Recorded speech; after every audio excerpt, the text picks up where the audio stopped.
আমি একটি কবিতা আবৃত্তি করছি। আমার কবিতার নাম বেলা শেষের পাণ্ডুলিপি। লিখেছেন কবি মোহাম্মদ মাসুদুল ইসলাম। সানন্দা, বহুদিন হয় তোমাকে লিখি না।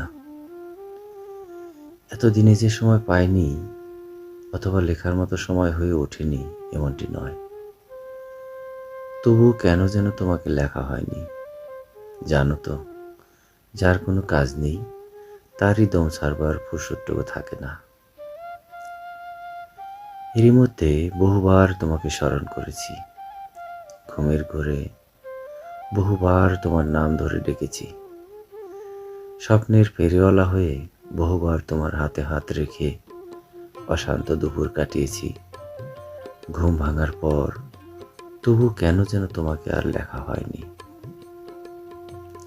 তোমার মনে আছে সানন্দা, বইমেলায় প্রথম তোমার যখন বই বেরোলো, যৌবনের প্রথম হোলি খেলার মতো আমি খুব আনন্দে মেতেছিলাম। আমার কেন যেন মনে হয়েছিল এটা তোমার নয়, জীবনে আমি এই প্রথম দুরন্ত কোনো এক লেখক, কোনো এক দুরন্ত কবি।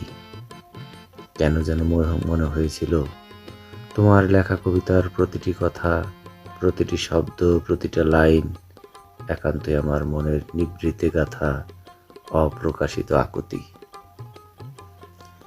আমি আনন্দের আতিশয্যে তোমার হাতটা টেনে আমার বুকে নিয়েছিলাম। আহ, এ এক আলাদা জগৎ, ভিন্ন এক অনুভূতি। জানো প্রিয়তম, তোমার জন্য আজও আমার হৃদয় পড়ে, আজও আমার অনুভূতি সেই প্রথম দিনের মতোই। সেই প্রথম তোমাকে যে চোখে তাকিয়েছিলাম, আজও সেই চোখে আমি তোমাকে দেখি। আজও আমার অনাহত বসন্তে অথবা অযাচিত বর্ষায় তুমি লেপ্টে আছো আমার মানস পটে। অথচ আজকাল তোমার প্রায়ই অভিযোগ আমি বদলে গেছি। আমি আর কেন যেন সেই আমিটি নেই।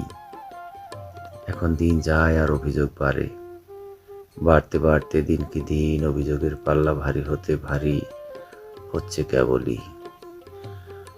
অথচ নিজেকে যতবার অন্য একজন মানুষ হিসেবে আবিষ্কার করতে যাই, তখনই দেখি তোমার অভিযোগগুলো মিথ্যেই হবে হয়তোবা। এত অভিযোগের পাণ্ডুলিপি মাথায় নিয়ে যতবার নিজের দিকে তাকাই, ততবারই দেখি আমি ঠিক আগের জায়গাটাতেই আছি। জানো তো, এখন পরন্ত বিকেল, সারাদিনের কোলাহল শেষে